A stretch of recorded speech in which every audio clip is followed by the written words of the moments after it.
अभी हम जो पहले गठबंधन को छोड़ के नए गठबंधन बनाए थे और जो नया गठबंधन 1.5 महीना से बनाए थे, 1.5 साल से, तो यहाँ पर भी जो स्थिति इधर आकर के ठीक नहीं लगी है और जिस तरह से लोगों का दावा हो रहा था, जो इतना मेहनत किया जाता था कि वही लोग ये सब काम कर रहे हैं, वो सब जरा धीरे धीरे लोगों को खराब लग रहा था। तो इसीलिए आज हम लोगों ने दे दिया, अलग हो गए। अब आज अन्य पार्टियां एक साथ होकर के जो पहले थी, वो अगर आज ही अगर तय करेगी तो आज उसके बारे में फैसला होगा। तो आप जानिएगा, अभी वेट करिए।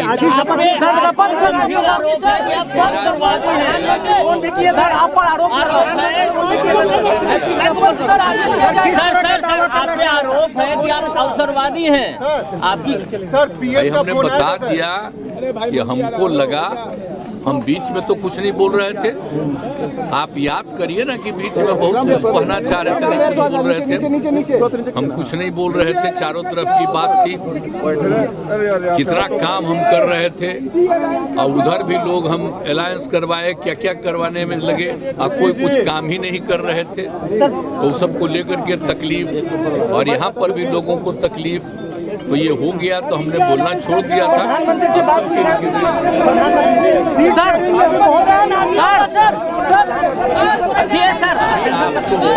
सर आज जो कुछ होगा तभी आप लोग रहिएगा, अभी रहिएगा, बाकी लोग आ जाएंगे और उसमें क्या लोग कहते हैं तो सबका बात सुन लीजिएगा और उसका जो कुछ भी होगा तो भी जान लीजिएगा।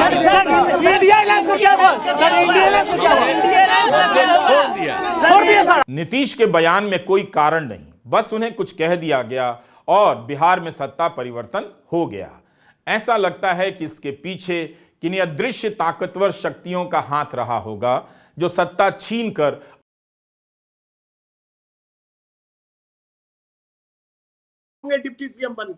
डिप्टी सीएम बनेंगे और वो मुरेठा बांधे रहेंगे। मुझे पूरी उम्मीद है कि खुलेगा नहीं अभी, क्योंकि नीतीश जी तो मुख्यमंत्री भी हैं। मुझे लग रहा है कि भारतीय राजनीति का यह जो स्तर गिर रहा है, यह उस राजनीति की तरफ ले जा रहा है कि अब न कोई मूल्य बचा है, न कोई नैतिकता। लेकिन अच्छा ये है कि इसी वक्त एक परख भी हो रही है, जो अपने उसूलों पर, मूल्यों पर टिके हैं। भले ही वो थोड़े से लोग बचें, लेकिन अच्छा है कि सबका एक फिल्टर, एक इम्तिहान हो जा रहा है। अब उतने ही लोग बचें जो वाकई लड़ सकते हैं। नीतीश जी आज नहीं गए, कल चले जाते, ये भी एक मुश्किल थी। अगर उनके दिल में इस तरह की हिचक या डर या जो भी दबाव था, कल जाते या बीच गठबंधन या बीच चुनाव में जाते तो भी मुश्किल होती। तो एक तो इसका पहलू ये है। दूसरा पहलू, दूसरा एंगल में इस पूरी बातचीत का देखता हूं। बिहार सरकार ने पिछले 1-1.5 साल में पूरे देश की राजनीति के एजेंडे को शिफ्ट किया था। अब तक ये हो रहा था कि बीजेपी हावी थी, जो एजेंडा वो सेट करती थी उसी के इर्द गिर्द बात होती थी। बिहार में जब से ये गठबंधन की सरकार बनी, चाहे 1 साल में इतनी नौकरी देना हो या सबसे बड़ा मुद्दा जाति जनगणना का मुद्दा हो, उसने नैरेटिव चेंज किया था, विमर्श बदला था। कांग्रेस पार्टी के सबसे बड़े नेता राहुल गांधी, वो लगातार इस मुद्दे को हर चुनाव में बोलना शुरू कर गए थे। ये वो जगह थी जहां बीजेपी नहीं लड़ सकती थी। उसने सब कुछ करके उस विमर्श को ध्वस्त करने की कोशिश की है। अब नीतीश कुमार को अपने खेमे में ले लिया है, तो नीतीश कुमार को वो पूरे देश में घुमाएंगे ये कहते हुए कि एक तो ये इंडिया गठबंधन के सूत्रधार थे, ये हमारी तरफ आ गए, और दूसरी तरफ वो जाति जनगणना जैसे एक बड़े मुद्दे पर, क्योंकि धर्म के सामने एक बड़ा मुद्दा बन रहा था। अमित शाह जाकर बिहार में क्रेडिट ले रहे थे कि भाई हमारी सरकार थी तो हमने जमीन लेने का। तो 2,15,000 शिक्षकों की बहाली जो तय सीमा में माननीय नीतीश कुमार जी के नेतृत्व में हुआ, जिसमें न पदस्थापन में चल पाया न नौकरी देने में चल पाया, तो स्वाभाविक है अनर्गल प्रलाप कर रहे हैं। अनर्गल प्रलाप पर रोक लगाइए, वरना अंजाम इसका राजनीति में बेहतर नहीं होगा। यानी कि 1.5 साल से आप राजद के साथ रहे, तब आपको भ्रष्टाचार नहीं दिखाई दिया। अब जाकर आपको भ्रष्टाचार दिखाई दे रहा है, क्योंकि नीरज कुमार भी जानते हैं कि प्रदेश की जनता देख रही है।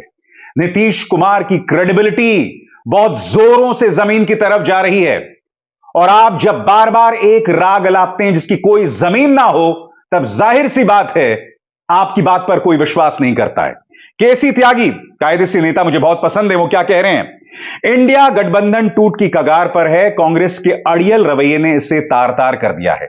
उत्तर प्रदेश में अखिलेश और बंगाल में ममता भी दुखी हैं। यह बात कह रहे हैं केसी त्यागी। अब ऐसे में केसी त्यागी से एक सवाल जिस पर मैं चाहूंगा आप गौर कीजिए। चाहे ममता बनर्जी हो चाहे अखिलेश यादव हो, हालांकि मैं बता दूं अखिलेश यादव ने कांग्रेस को 11 सीटें दी हैं। उसी तरफ से ममता बनर्जी की भी बात करें, वो अकेले चुनाव लड़ रही हैं, मगर वो बीजेपी की गोद में जाकर नहीं बैठी हैं।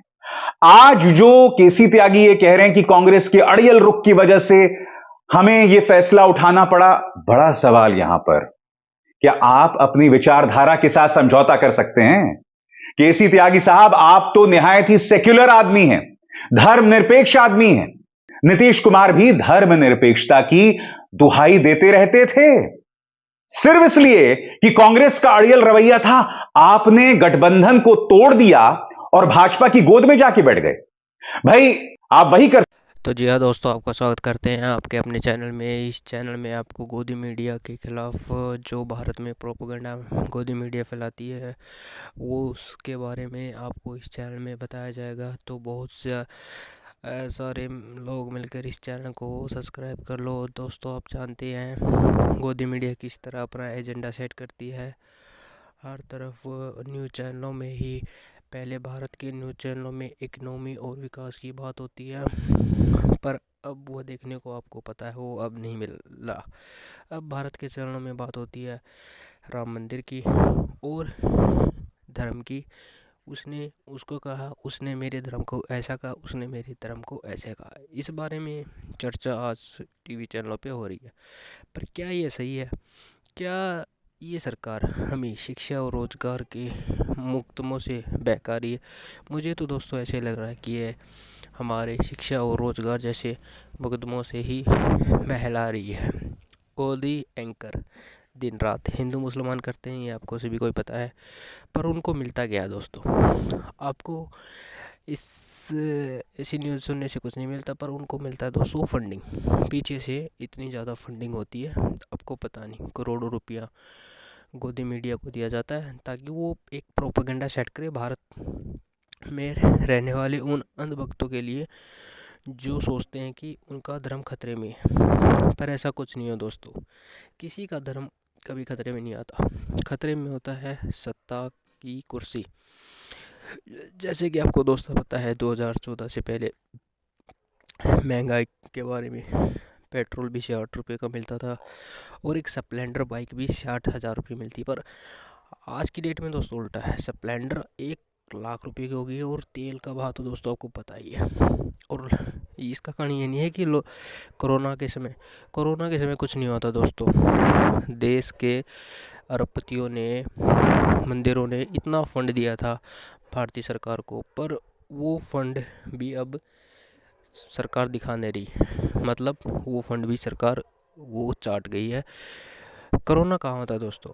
लोगों को लगता है कोरोना है, पर जब कोरोना था तो प्रधानमंत्री नरेंद्र मोदी बंगाल की यात्रा कर रहे थे, ज़ोर शोर से चुनावों का प्रसार कर रहे थे।